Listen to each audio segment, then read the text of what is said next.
Good day, everyone.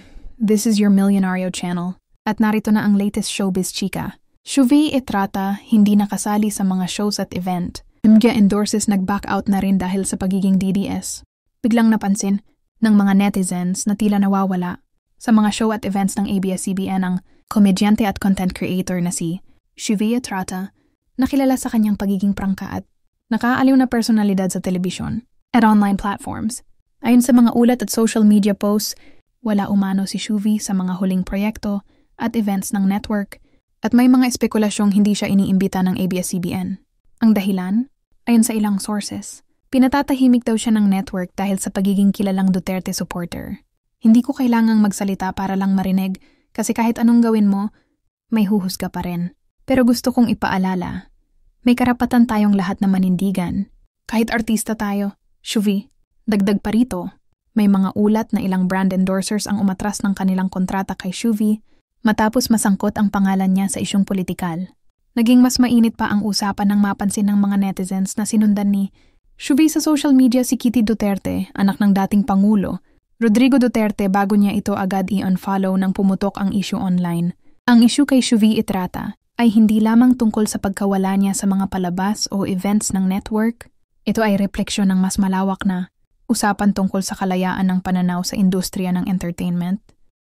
Samantala, naging viral naman ang ina ni Claudine sa interview nito with OG Diaz. Inday Barreto binalaan si Jody kay Raymart. Binigyan ng warning ng nanay ni Claudine. Barreto na si Inday Barreto ang kapamilya. Actress na si Jody Stamaria sa relasyon nito kay Raymart Santiago. Diretsahang binanggit ni Mami Inday ang pangalan ni Jody sa naging panayam sa kanya. Ni Ogie Diaz para sa YouTube. Channel nitong Ogie Diaz Inspires. Patungkol sa naging relasyon noon ni Claudine at Raymart bilang mag-asawa, inilantad ni Mommy. Inday ang kanyang mga nalalaman sa umano'y mga pang-aabuso ng aktor kay Claudine. Kabilang na ang pagkaladkad daw sa kanyang anak sa putikan, pagbusal sa bibig nito at sexual abuse. Sa isang bahagi ng panayam ni Ogie, napag-usapan nga ang relasyon ngayon nina Jody at Raymart at dito nagbigay ng kanyang saloobin ng galit na ina ni Claudine. Yung dumating si Jody, wala namang pakialam si Claudine kay Jody Stamaria. That's her lookout. I'm not gonna say good luck to her. I'm just gonna pray for her. But proceed at your own risk. Kung hindi mo pa alam, bahala ka. Bahala na ang Diyos. Yun lang sasabihin ko, ang pahayag ni Momo Inday. Ayon pa sa ina ni Claudine, posibleng mangyari rin daw kay Jody ang sinapit ng kanyang anak lalo na ang tungkol sa isyu ng pera kung hindi mag-iingat ang aktres. Matatandaang noong September 2020, nang malaman ng publiko ang relasyon ni na Jody at Raymart, matapos kumalat ang kanilang sweet photos sa social media, kuha ang mga naturang litrato sa isang private place sa Alabang. Makalipas ang ilang buwan ay inamin ni Raymart sa isang interview na totoong may relasyon nga sila ni Jody. Sa isa pang bahagi ng panayam ni Mama Ogs kay Mommy Inday, ipinangako niyang ipaglalaban si Claudine at hindi titigil hanggat hindi nito nakakamit ang hustisya. Saktan niyo na ako't lahat but don't touch my children. I'm 89, I can go anytime. I told Claudine, you stop it. It's the last time I see tears from your eyes. I did crying for you already, not another tear. Because tatapusin ko ito until the day I will finish it. Hindi ako mamamatay. I will not die until I finish this. And he better watch out. I'm gonna get him and then I can rest in peace. Huwag namang sabihin na a mother, 89 years old, will just sit down in that stupid wheelchair and watch your daughter. Kinakatay na, pinapatay na. Ninanakawan pa, niluluhuran pa. Ang Diyos ni Raymart, si Satanas. Ang Diyos namin nasa taas. He's gonna get it not from me. Just watch. Ang bait namin sa kanya, ang kapal niya. I hate him, ang sabi pa ni Mommy Inday. Kasunod nito, naglabas ng official statement ang Calleja, law firm na nagre-represent kay Raymart at tinawag na untruthful and slanderous ang mga naging pahayag ng nanay ni Claudine. Narito ang kabuuan ng official statement na naka-address kay Mrs. Inday Barreto na may petsang October 20, 2025 na ipinadala kay OGD. We are writing this statement on behalf of our client, Mr. Raymart Santiago. Our client has watched the recent interview of Mrs. Inday Barreto with Mr. Ogie Diaz, uploaded in the latter's YouTube channel Ogie Diaz. Inspires on October 20th, 2025. It is very unfortunate that Mrs. Barreto opted to resort to publicity to spread this untruthful and slanderous narrative about our client and his marriage with Ms. Claudine Barreto, who has likewise repeatedly exploited social media and sought recourse through trial by publicity to discredit our client's name and reputation. It appears that the root of Mrs. Barretto's outrage is the conjugal land sold by Miss Claudine 3 years ago, absent the knowledge and consent of our client. Our client refuses to partake in any dispute involving or irregularity of Ms. Claudine and her cohorts may have committed. To reiterate, we remind Ms. Claudine, her family, and agents that there is an existing gag order issued by the Family Court, Branch 5 of Mandaluyong City, as early as September 20th, 2023, which our client has faithfully complied with, having kept his peace all these years. It is his hope that Ms. Claudine, her family, and agents would do the same, out of respect for the courts of justice and, more importantly, for the sake of their children. Finally, let this be a final warning that any utterances in contravention of the law shall be dealt with before the appropriate forum to protect our client's rights and to preserve his interests. At para sa ikatlong chika, Kayla, Charlie, Sue, Janela pinasakit ulo ng do-director sa What Lies Beneath. Muling mapapanood ang kapamilya. Actress na si Charlie Dizon sa upcoming ABS-CBN series na What Lies Beneath.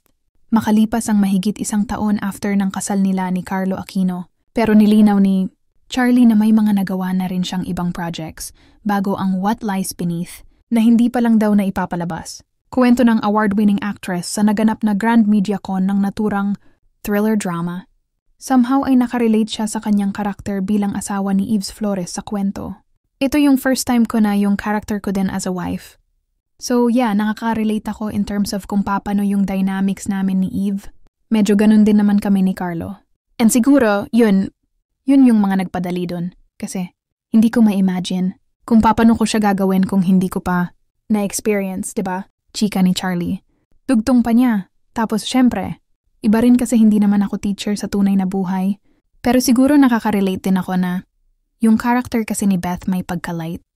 Tapos may pagka-outspoken siya. So, I believe ako din talaga yun sa totoong buhay. Kwento pa niya tungkol sa role niya bilang teacher sa serye as Beth Mora. Ang nangyari kasi parang dahil doon sa isang pangyayari na nag-change sa buhay, naming lahat, na iba lahat yung pangarap ko. Kumbaga may pangarap ako pero iba yung kinalabasan. So yun, parang broken dreams yung tema ni Beth. Sad pa ni Charlie. Makakasama rin sa serye sina Kyla Estrada, Sue Ramirez at Janela Salvador, na super excited na rin sa kanilang bagong project sa ABS-CBN. Say ni Sue sa naging experience niya working with Kayla, Janela, and Charlie, napakahirap pagkaibigan mo yung mga ka-eksena mo. Grabe, kapag kaming 4 na magkakasama, you can ask our directors. Sumasakit yung ulo nila sa amin. Tawa kami ng tawa. It just goes to show how much we enjoy what we're doing. How excited we are to be together and actually do scenes together. I'm so happy to be working with all of these girls. Natatawang kwento ni Sue. Agree naman si Janela sa ni-reveal ni Sue. Talagang nagbabatuhan kami ng energy. Ang sarap-sarap pala na nagsusuportahan kami. Na magagaling lahat ng kasama mo.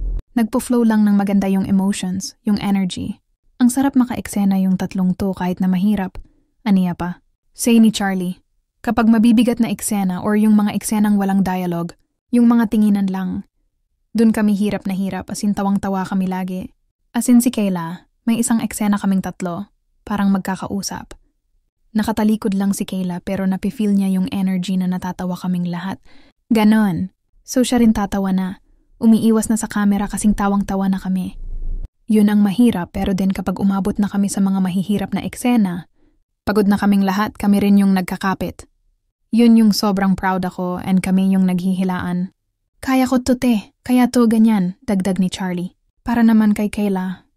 It's a very supportive energy lalo na sa aming 4.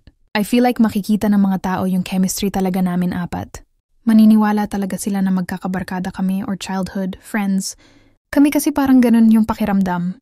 Ka-join din sa What Lies Beneath sina Jake Cuenca, J.M. De Guzman, Jameson Blake at Reyes Matias mula sa direksyon ni Dado Lumibao at Froy Alan Leonardo.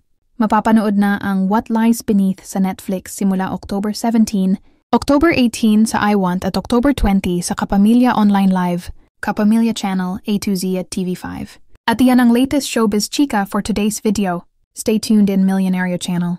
Thank you for watching.